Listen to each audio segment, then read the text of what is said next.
अल्हम्दुलिल्लाहि वकफ़ा वस्सलामुन अला इबादिहिल्लज़ीना इस्तफ़ा अम्मा बाद। मेरे मोहतरम बुज़ुर्गों दोस्तों, लोग पूछते हैं कि जादू की अलामात क्या क्या हैं। असल में जादू की बहुत सी अलामात हैं और सबसे ज़्यादा जो सबसे पहले अलामत ज़ाहिर होती है वो दो तरीक़े से होती है। एक तो ख्वाब के ज़रिए से और दूसरा जिस्म के ज़रिए से। ख्वाब के ज़रिए से जो ज़ाहिर होता है वो ये है कि कुत्ते का, बिल्ली का, ऊँट का, बैल का, गाय का, भैंस का, सांप का, छिपकली का, इन चीज़ों का ख्वाब में देखना। दूसरी चीज़ ये है जिस्म। जिस्म के अंदर सर में भारीपन होना, कंधे में भारीपन होना, मिजाज में चिड़चिड़ापन होना, ये। लेकिन इसके साथ कुछ शर्तें हैं कि अगर सर में भारीपन है, कंधे में भारीपन है, तो चार चीज़ें ना हो। ब्लड प्रेशर की बीमारी ना हो, थायराइड की बीमारी ना हो, इसी तरीके से एसिडिटी वगैरह ना हो। मतलब ये चीज़ें ना हो तब तो आप असरात के बारे में सोच अलामत माने जाते हैं। अगर थायराइड है, बीपी है,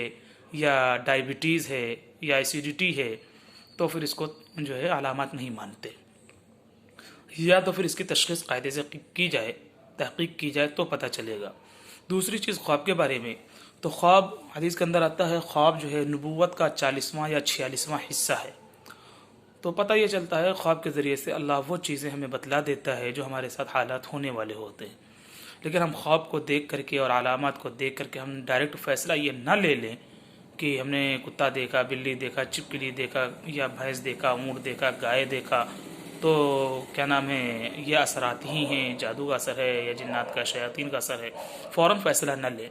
बल्कि किसी अच्छे आलिम से जिसको ख्वाब का इल्म हो उससे जा कर के मालूम करें कि किस चीज़ क्या है क्या नहीं है।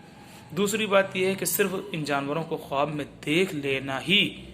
जादू का असर नहीं है, बल्कि ये देखना कि यह जानवर या इनमें से कोई एक जानवर आपके पीछे लगा हुआ है, आपको परेशान कर रहा है, आपको काटने के लिए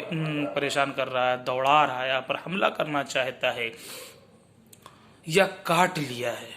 अगर ये सूरत हो कि दौड़ा रहा है, पकड़ लिया है या काट लिया है, तो इसके लिए फिर देर ना करें, फ़ौरन इलाज के लिए किसी अच्छे मुआलिज के पास जाएं और उसका इलाज कराएं। वरना अक्सर ये होता है कि अगर जानवर ने नुकसान पहुंचा दिया है, ख्वाब में काट लिया है, तो 2-4 दिन के अंदर ही अंदर कोई बहुत बड़ा नुकसान या कोई बहुत बड़ी बीमारी या कोई बहुत बड़ा मसला पेश आ जाता है। इसलिए फ़ौरन जा कर के इसका इलाज किसी मुआलिज से, अच्छे मुआलिज से जो संजीदा हो, कुरान हदीस का इल्म हो, उसके पास जाएं और फ़ौरन इसका इलाज कराएं। दूसरी बात यह है कि क्या नाम है, या इस तरह का ख्वाब देखना कि आप फंसे हुए हैं, मिसाल के तौर पर ख्वाब देख रहे हैं कि आप किसी कमरे में बंद हो गए, या किसी जंगल में फंस गए, या किसी मैदान में वहाँ से नहीं निकल पा रहे हैं, या किसी पानी में फंस गए, उसमें डूब रहे हैं, कोई बचाने वाला नहीं, आप आवाज़ दे रहे हैं, आवाज़ नहीं निकल रही, हाथ पैर जाम हो गए, आवाज़ बंद हो गई, या और किसी चीज़ को लेकर के आप परेशान हैं, जबकि हकीकत में ऐसा नहीं कि आप देख रहे हैं कि हमारे हाथ पैर, मतलब हाथ पैर कह रहे क्या नाम है, किसी ऐसी जगह भटक गए, जंगल में भटक गए, किसी वादी में भटक गए, किसी पहाड़ी में भटक गए, किसी घर में भटक गए, किसी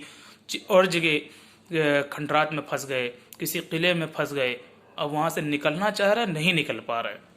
या अपने घर ही में फंस गए, नहीं निकल पा रहे, या कोई ऐसा हादसा हो गया ख्वाब में कि आप वो देख रहे हैं लेकिन उसमें आप फंस गए बेमतलब के परेशान, मतलब परेशान हो रहे हैं। अगर आप परेशान हो रहे हैं ख्वाब के अंदर और इस तरीके की चीज़ें देख रहे हैं कि आप उसमें खुद परेशान हैं, या आपकी कोई चीज़ गुम हो गई है, आपको वो नहीं मिले, टोपी गुम हो गई, रुमाल गुम हो गया, कपड़ा गुम हो गया, चश्मा गुम हो गया, मोबाइल या कोई चीज़, और आपको मिल नहीं रहा ख्वाब में,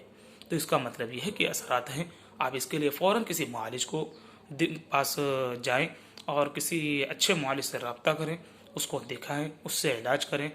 और कभी भी जब इस तरह का ख्वाब देखें कि जानवर ने आपको काट लिया है या इसी तरीके से दौड़ा रहा है, काटने की कोशिश कर रहा है, तो सबसे पहली चीज़ तो ये है कि उस ख्वाब के असर को ज़ाहिल करें। दुआ जो अल्लाह के नबी अलैहि सल्लम ने बताई, वो दुआ पढ़ करके बाएं तरफ थुतकार दे 3 बार, उसके बाद करवट बदल करके लेट जाएं, सदका वगैरह कर लें, और अगर हो सके तो 2 रकात नमाज भी पढ़ लें, अल्लाह से मांग लें, अल्लाह की हिफाजत में आ जाए, तो इंशाअल्लाह ख्वाब का असर ज़ाहिर हो जाएगा। क्योंकि ख्वाब का अपना असर होता है, जिस तरीके से सहर का असर होता है, जिस तरीके से नज़र बद का असर होता है, इसी तरह ख्वाब भी अपना एक असर रखता है। तो असर को फ़ौरन ज़ाहिर करें, जो दुआ अल्लाह के नबी अलैहि सल्लल्लाहु अलैहि वसल्लम ने बताई है उसको पढ़कर। अस्सलामु अलैकुम वरहमतुल्लाहि वबरकातुहू।